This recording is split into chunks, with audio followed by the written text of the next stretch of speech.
दोस्तों आज हम ऐसे व्यक्ति के बारे में बात करेंगे जिन्होंने 565 रियासतों को भारत में मिला दिया। दोस्तों और मैं बात कर रहा हूं सरदार वल्लभ भाई पटेल की, और इन रियासतों को मिलाने में जो जो संघर्ष किए उसकी कहानी बताने के लिए आज मैं आपको जा रहा हूं। तो पहली कहानी से शुरू करते हैं।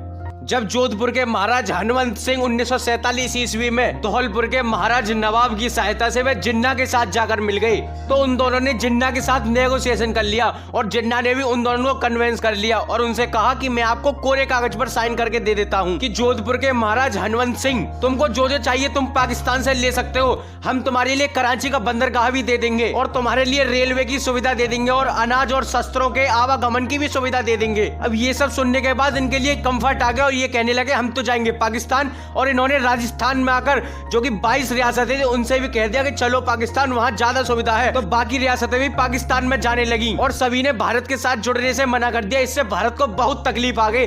तो भारत में सरदार वल्लभ भाई पटेल ने बीपी मेनन को बुलाया और कहा कि तुम जोधपुर जाओ और उनसे जाकर कहो कि तुम इन कागजों पर साइन कर दो, तुम कहीं नहीं जाने वाले, तुम भारत के ही साथ रहने वाले हो। तो जब बीपी मेनन वहां पहुंचे तो वहां जोधपुर के महाराज ने उसके गर्दन पर रिवॉल्वर रख दी और कहा मैं तुझको तो यहीं मार दूंगा, चला जा यहाँ से।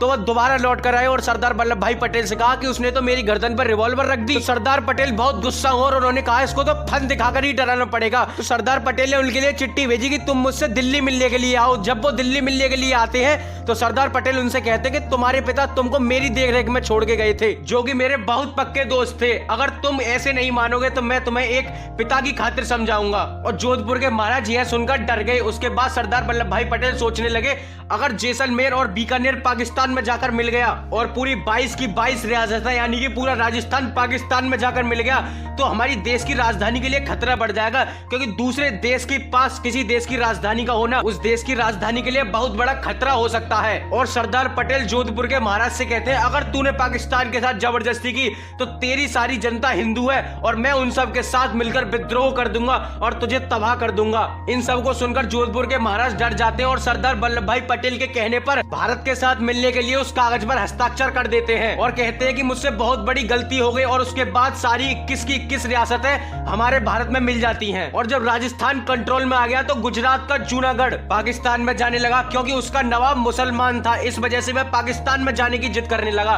तो इस बार सरदार वल्लभ भाई पटेल ने बीपी मेनन को फिर भेजा कि भाई अब के जाओ और फिर जाकर उनसे कहो कि हमारे साथ मिल जाए। और उनसे कहा कि नवाब से मत मिलना, उसके छोटे छोटे जागीरदारों से मिलना और उनसे कहना कि तुम्हारा नवाब मुसलमान है, वो तुम्हें पाकिस्तान में जाकर फंसा देगा। जब बीपी मेनन जूनागढ़ पहुंचे तो उन्होंने सारे जागीरदारों को इकट्ठा किया और जो सरदार वल्लभ भाई पटेल ने उनके लिए बात बताई थी उन्होंने उससे भी यही कहा कि तुम अगर इस नवाब के नीचे बैठे रहे तो ये तुम्हें पाकिस्तान में जाकर मिला देगा और तुम्हारी वहां पर हालत बहुत खराब हो जाएगी। तो इससे क्या हुआ, उसके जागीरदारों ने जाकर विद्रोह कर दिया नवाब के सामने कि हम पाकिस्तान में नहीं मिलेंगे। तो उसने क्या कहा कि इसके लिए तुम मतदान कर लो। जब मतदान हुआ तो जूनागढ़ की जनता ने भारत के लिए सपोर्ट किया, क्योंकि वो कोई भी पाकिस्तान में नहीं जाना चाहते थे। जब वोटिंग हुई तो भारत को 1,19,000 सीटें मिली, लेकिन सिर्फ पाकिस्तान को 91 सीटें मिली। यहां से हमने जूनागढ़ को भी अपने भारत में मिला लिया। जूनागढ़ के मिलने के बाद एक और दिक्कत आ गई कि हैदराबाद भारत में मिलने के लिए राजी नहीं था।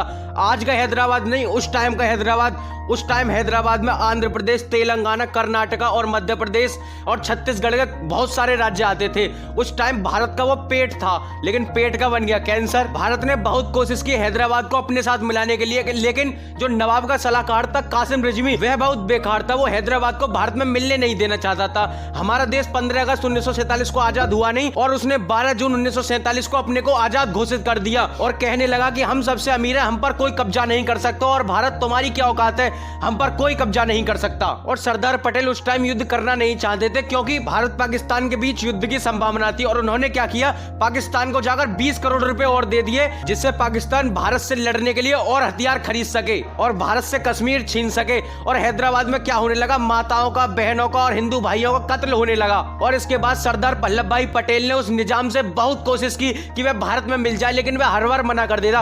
और एक बार सरदार वल्लभ भाई पटेल ने लास्ट बार कोशिश की और कहा अगर तुम भारत में नहीं मिले तो लड़ने के लिए तैयार हो जाओ। उसने उस बार भी मना कर दिया और सरदार वल्लभ भाई पटेल ने सैन्य कार्रवाई करके 5 दिन में उनको हराकर हैदराबाद को भारत में मिला लिया। इधर जैसे ही हैदराबाद भारत में मिला तो कश्मीर भी कहने लगा कि हम भी अपना अलग देश बनेंगे। देंगे। और वहां का जो राजा था हरि सिंह, व सरदार वल्लभ भाई पटेल की एक भी बात मानने को तैयार नहीं था। वो कह रहा था कि हमारी तो जियोग्राफिक कंडीशन ही इतनी अच्छी है कि मैं इसको स्विट्जरलैंड बना दूंगा। तब तो सरदार वल्लभ भाई पटेल ने कुछ नहीं कहा। और बाद में हुआ क्या, जब ये अपने राज्य में थे तो पाकिस्तान ने एक गलती कर दी कि उन्होंने इन पर आक्रमण कर दिया और ये स्वतंत्र रहना चाहते थे। उन्होंने ये गलती 22 अक्टूबर 1947 को की। इसमें उन्होंने कबालियों की सहायता से JNK पर हमला कर दिया और जो कश्मीर के लोकल मुस्लिम थे उनको भी कबालियों के साथ मिलाकर उस पर हमला कर दिया। जैसे ही यह बात राजा हरि सिंह ने सुनी तो उन्हें चक्कर आने लगे, क्योंकि सारे मुस्लिम कबालियों के साथ थे। और इस बार सरदार वल्लभ भाई पटेल बीबी मेनन को फिर भेज दिए कि जाओ कश्मीर पहुंच जाओ। और वह राजा हरि सिंह के पास पहुंचे और उन्होंने कहा हम है ना, हम आपके लिए मदद करेंगे, बस आप तो एक कोरे कागज पर साइन कर दीजिए और इन कबालियों की दिक्कत न लीजिए, हम इनको तो ऐसे उखाड़ के फेंक देंगे जैसे ये कुछ है ही नहीं। और उनकी बात सुनकर राजा हरि सिंह मान जाते हैं और भारत के साथ मिलने वाले कागज पर हस्ताक्षर कर देते हैं और कहते हैं हम भारत के साथ मिलने के लिए तैयार हैं, हमें भारतीय सेना की बहुत जरूरत है। और इधर भारतीय सेना सरदार वल्लभ भाई पटेल का आदेश पाकर उन कबालियों को उखाड़ कर फेंक देती है और कश्मीर को भी भारत में मिला लेती है। और आज सरदार वल्लभ भाई पटेल की सूझबूझ की वजह से ही 565 रियासतें भारत में मिल गई और आज हमारा देश बहुत समृद्ध और शक्तिशाली है। और सरदार वल्लभ भाई पटेल ने ICS जो अंग्रेजों के टाइम में थे उन्हें IAS बना दिया, क्योंकि वो अंग्रेजों के टाइम में छोटे छोटे काम किया करते थे और इन्हीं सरदार वल्लभ भाई पटेल ने उन्हें IAS का दर्जा दिलाया। ऐसे थे सरदार वल्लभ भाई पटेल। दोस्तों, आप भी सरदार वल्लभ भाई पटेल को पसंद करते हैं तो प्लीज चैनल को सब्सक्राइब करें।